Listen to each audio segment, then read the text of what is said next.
আনব্রোন পার্সনকে কি আপনি সম্পত্তি হস্তান্তর করতে পারবেন? হ্যাঁ, অবশ্যই পারবে। তবে সেটা মাধ্যমটা কি? দেখেন, একটা এক্সাম্পলের মাধ্যমে আপনি সহজে বিষয়টা বুঝাইতে পারি। যে আপনি বিবাহ করেছেন এবং আপনার স্ত্রীর গর্ভে আপনার একটি সন্তান আছে। এখন আপনি চাচ্ছেন যে আপনার সন্তানকে, আপনার ঢাকার উত্তরে একটা বাড়ি আছে, এই ফ্ল্যাটটা আপনার সন্তানকে আপনি দিয়ে দিবেন, গিফট করবেন। এখন সেইটা কিভাবে আপনি তাকে দিবেন? এখন সে তো দুনিয়াতেই আসে নাই, তাকে আপনি প্রপার্টিটা কিভাবে দিবেন? অবশ্যই দিতে পারবেন। এটা সেকশন 13-14-তে খুব ভালোভাবে উল্লেখ করা আছে, দুইটাই একসাথে, যে আনবোর্ন পার্সনকে আপনি ট্রান্সফার প্রপার্টি অ্যাক্টের আপনি সেকশন 13-14-তে এটা দুইটা খুব ভালোভাবে জোরালোভাবে উল্লেখ আছে। দেখেন, আপনি এই সম্পত্তিটা কিন্তু হস্তান্তর করতে পারেন। কীভাবে হস্তান্তর করবেন? যেমন যদি আপনি হস্তান্তর করতে চান, তাহলে অবশ্যই প্রথমে আপনার স্ত্রীকে আপনার এই প্রপার্টিটা ট্রান্সফার করতে হবে।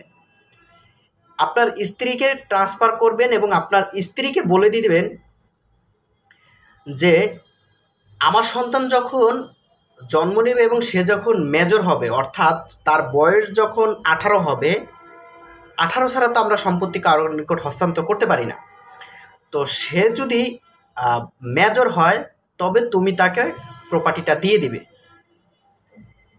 তো এইভাবে আপনি আপনার সন্তানকে প্রপার্টিটা দিতে পারেন, কোনো একটা মাধ্যম দিয়ে আপনি তাকে দিয়ে দিতে পারেন। এবং যতক্ষণ পর্যন্ত সে মেজর না হবে, যতক্ষণ পর্যন্ত সে জন্ম না নেবে, ততক্ষণ পর্যন্ত যাকে আপনি ট্রান্সফার করছেন ওই ব্যক্তি সম্পত্তি এনজয় করতে পারবে। যখন সে মেজর হয়ে যায় তখন তাকে দিয়ে দেবে সম্পত্তি। যদি সে সম্পত্তিটা না দেয়, যদি সম্পত্তিটা সে ওকে না দেয়, তাহলে সেই ট্রান্সফারটা কিন্তু ভয়েড হয়ে যাবে। অর্থাৎ সেই ট্রান্সফার থাকবে না, ওটা ভয়েড হয়ে যাবে, অবৈধ হয়ে যাবে। ঠিক আছে? কারণ এটা রেস্ট্রিকশনই এইভাবে দেওয়া আছে, এটা কন্ডিশনগুলি এইভাবে দেওয়া থাকবে। আপনি যখন ট্রান্সফার করেন যে আমি সম্পত্তিটা আমার সন্তানকে দিলাম এবং সন্তান যখন মেজর হবে সে তখন সন্তানটাকে দিয়ে এবং সে ততক্ষণ পর্যন্ত আপনার এনজয় করবে, এবং যদি সম্পত্তি না দেয় তাহলে সম্পত্তিটা ভয়েড হয়ে যাবে। তাহলে আপনি যিনি পৃথিবীতে আসেন আনবোর্ন পার্সন, তাকেও আপনি সম্পত্তি দিতে পারতেছেন।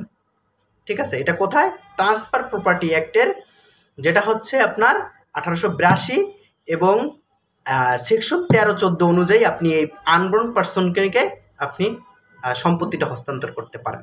ধন্যবাদ সবাই। আসসালামু আলাইকুম। ভালো থাকবেন, সুস্থ থাকবেন।